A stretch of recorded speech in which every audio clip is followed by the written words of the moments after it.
Bienvenue dans ce 5e podcast de la série Connais-toi toi-même. Bonjour Cécile. Bonjour Magali. Donc on continue cette série de podcasts sur le coaching, sur les outils du coaching. La dernière fois, nous avons parlé des 5 injonctions, nous nous sommes laissés là-dessus. Et aujourd'hui, donc ça ouvre le débat sur un nouveau thème, c'est ce que je crois.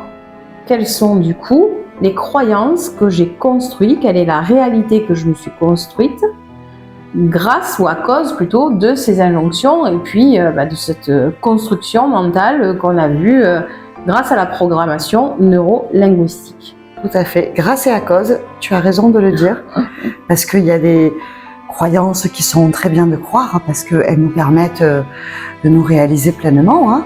Si je pense que je suis beau, intelligent et fort, il y a beaucoup de chances que j'ai beaucoup plus de facilité à réussir dans ma vie que si j'ai pas confiance en moi et que je pense que je suis laid, bête et méchant. C'est ça. Et justement, alors il y a un exemple qui pour moi est très important, l'exemple de la personne qui se retrouve en situation justement de croire qu'elle n'est pas à la hauteur et qu'elle n'y arrivera pas.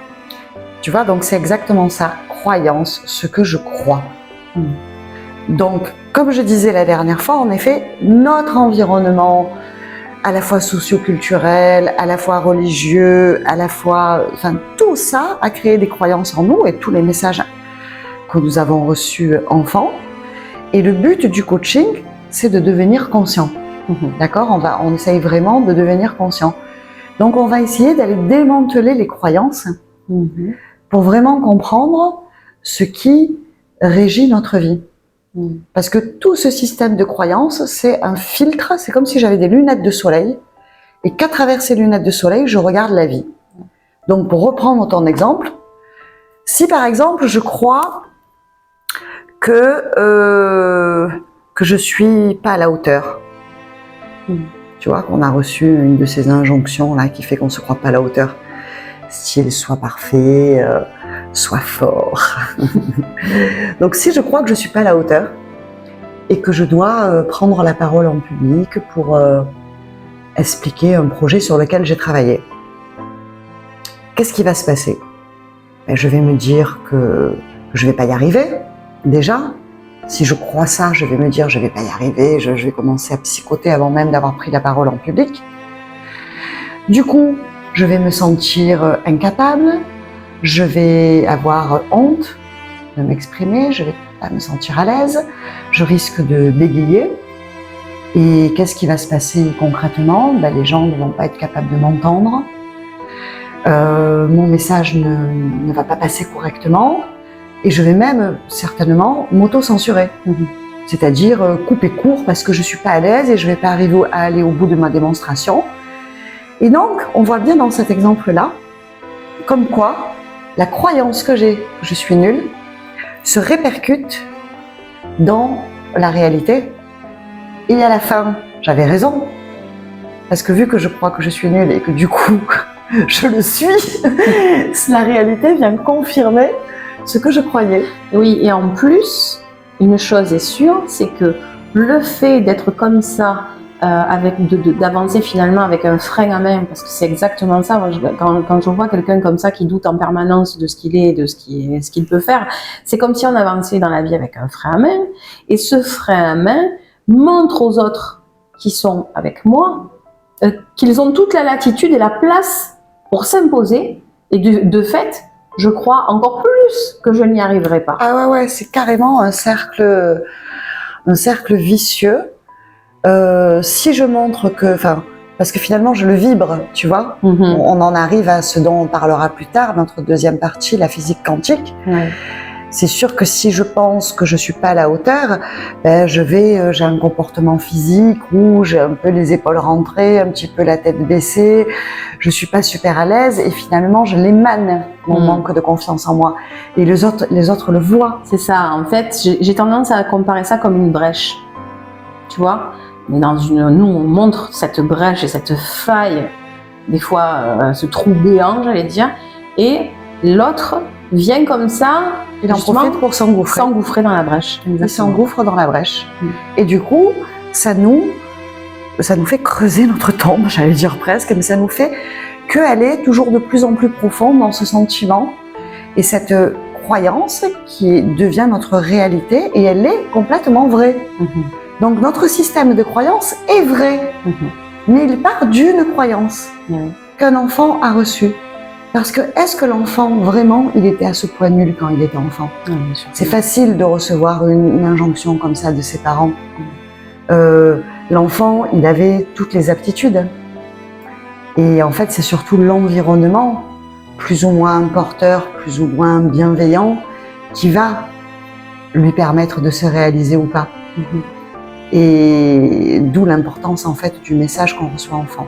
Mais bon, là, théoriquement, quand on est déjà bien ancré dans notre système de croyances, quand on vient faire un coaching, c'est que justement tout ça pèse depuis déjà pas mal longtemps. Oui. Donc on n'est plus à l'enfance et on peut pas remettre si facilement cette réalité parce que c'est devenu une réalité en question. Donc on est obligé en fait d'aller reprendre cette croyance à la racine et la ramollir, la démanteler petit à petit pour comprendre qu'elle n'est pas notre vérité, qu'on peut avoir une autre vérité. Et puis alors, il y a quelque chose qui me plaît, moi, dans le coaching, tu vois, c'est le fait de se dire rien n'est immuable ou rien n'est définitif. Ces lunettes de soleil, justement, qui sont les croyances qu'on a bâties et qui font qu'on voit la vie à travers ce filtre, on peut les enlever, on peut retirer les couches au fur et à mesure. Il y a cette notion, justement, de rien n'est définitif et tout est en évolution en nous. C'est exactement ça, hein. En fait, c'est le travail qu'on fait. Petit à petit, on se rend compte qu'on regarde la vie avec le filtre de telle croyance, le filtre de telle croyance, le filtre de telle croyance. Et aussitôt qu'on en prend conscience, c'est un petit peu la lumière qui chasse l'ombre, tu sais. Quand je prends conscience de quelque chose, tout de suite, la lumière chasse l'ombre, quelque part, parce que tout à coup, je vais voir mon fonctionnement. Et parce que je le vois, il devient conscient et je vais pouvoir commencer à le changer, à le remettre en question. Alors bien évidemment, hein, ça se fait pas en un claquement de doigts, quoique des fois, c'est vraiment des révélations. Oui, voilà. Des fois, il suffit juste de débloquer un curseur pour que justement la situation change. On s'imagine que le travail est monumental à faire, alors que parfois, il suffit de pas grand-chose. Hein. Parfois, il suffit de pas grand-chose. Mais parfois quand même, hein, il faut le dire, hein, pour pas que les gens croient que ça soit magique non plus. Parce que quand on croit qu'on est nul et que la vie nous l'a prouvé depuis 30 ans dans maintes échecs, etc., disons qu'on en est fermement convaincu et c'est devenu notre réalité profonde. Mais comme tu dis, le changement est possible. Et la grande force en fait du coaching, c'est plutôt que de se dire pourquoi je suis comme ça, c'est de se dire, ok, comment je fais maintenant? C'est ça. Et c'est ce qui est hyper important de comprendre. On a souvent autour de nous des gens qui sont en permanence en train de chercher le pourquoi. Et tu vois, même, je vais te dire mieux, dans mon cas, alors ça c'est autre chose, mais j'ai entendu des amis à moi me dire pourquoi je suis malade et d'aller chercher dans le passé ce qui expliquerait leur état de santé du jour. Mais alors ça veut dire quoi? Encore une fois, ça veut dire que si j'ai pas trouvé réellement le pourquoi du comment, alors je ne peux pas aller mieux? Alors je suis responsable de mon état? Non, je pense qu'à un moment donné, c'est bien de savoir se retourner en arrière pour faire un bilan et regarder un petit peu, comprendre. Mais si on reste là-dessus sur quelque chose qu'on ne peut pas changer, puisque par définition le passé est passé et que voilà, on n'a aucune action là-dessus.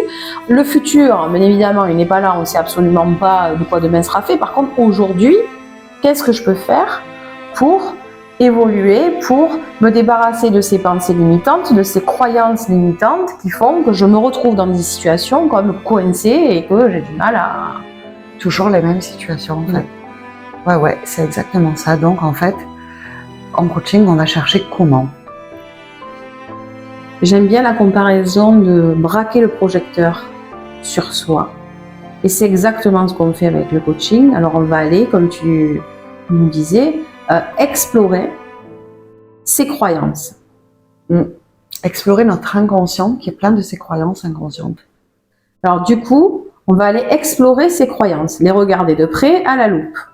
Voilà, on va essayer d'aller démanteler ces croyances, voir lesquelles c'est. Qu'est-ce que je crois? Parce que finalement, on le sait pas. On le sait pas vraiment. On le sait superficiellement, ce qu'on croit. Ce qu'on sait qu'on croit, et ce n'est que la partie visible de l'iceberg, en fait. Après, il y a toute la partie invisible de l'iceberg qui est l'inconscient et qui est fait de plein de croyances qu'on ne connaît pas. Et donc, pour démanteler ces croyances, on va, par exemple, explorer nos peurs. Parce que nos peurs, elles nous révèlent nos croyances inconscientes. Par exemple, des fois, on se dit « je ne pourrai jamais faire ça »,« je ne suis pas capable de ça ». Ça va nous permettre, dans notre langage, il y a beaucoup de mots qu'on emploie qui vont nous permettre de définir quelles sont les croyances qui sont ancrées en nous. Donc nos peurs, par exemple, sont un indicateur de nos croyances inconscientes. Nos règles aussi, quand on dit je dois faire ci, je dois faire ça, je dois à tout prix réussir dans la vie, ça aussi c'est un indicateur de nos croyances inconscientes. Quand on ressent de la culpabilité aussi, on peut ressentir une culpabilité tout à fait normale et juste si on a fait du mal accidentellement à quelqu'un et qu'on est conscient, mais quand on ressent de la culpabilité vis-à-vis des gens, une espèce de mal-être, ça vient parler de nos croyances inconscientes également. Notre façon aussi d'interpréter le monde parle beaucoup de nos croyances. Par exemple, quand on parle et qu'on fait des généralités, ah, tout le monde est comme ça, je peux faire confiance à personne, tu sais bien comment sont les gens, de manière c'est tous des cons. Tu vois, ça en dit long sur nos croyances. Ça veut bien dire ce que ça veut dire. D'ailleurs, on croit bien que tout le monde est un con et que donc on peut faire confiance à personne. Ça c'est. Donc les généralisations, les omissions aussi, quand on parle et qu'on omet carrément une partie de la réalité, ça veut dire clairement qu'on ne voit que l'autre partie de la réalité. Et ça vient aussi parler de nos croyances. Et les distorsions aussi. La façon dont on va détourner la réalité pour lui faire dire quelque chose qu'on veut à tout prix dire.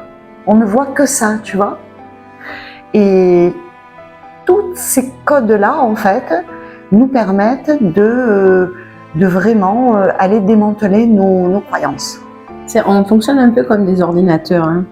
Tu sais, c'est comme les algorithmes. L'algorithme, sur les ordinateurs, te fait voir, finalement, ce que tu as envie de voir.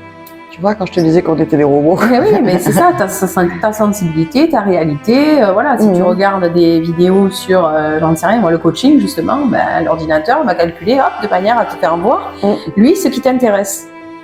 Et du coup, on fonctionne énormément comme ça aussi. On est comme ça. Tout à fait. Chez une personne qui, par exemple, nous paraît égoïste, on va parfois ne voir que ça. Tu vois, c'est la chose qui va nous renvoyer à nos croyances et à des choses qui sont ancrées à l'intérieur de nous. Et puis c'est des choses souvent qu'on déteste chez les autres, mais ça nous renvoie, ce qu'on déteste chez les autres nous renvoie à ce que nous sommes et à notre construction personnelle. C'est sûr. Et c'est vrai que si on est particulièrement sensible à ça, c'est ce qu'on va voir on va pas le rater chez quelqu'un, quoi. Exact. On va pas le rater et après on va le voir avec la loupe en permanence. Et on manque de nuances, clairement. Puisque on est toujours, tu sais, c'est le côté de la polarité de notre condition humaine et physique quelque part.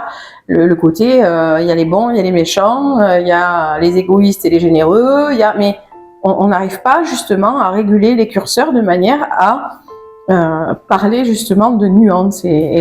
Alors justement, là, tu me permets de faire une transition merveilleuse. Justement, les croyances, on va pas les juger, tu vois, parce qu'en fait, chacun a son système de croyances. Elles constituent souvent un rempart de protection et qu'on s'est créé. Et elles sont souvent aussi le centre de notre équilibre psychique, nos croyances. Donc, ça peut être très difficile de les remettre en question. D'accord ?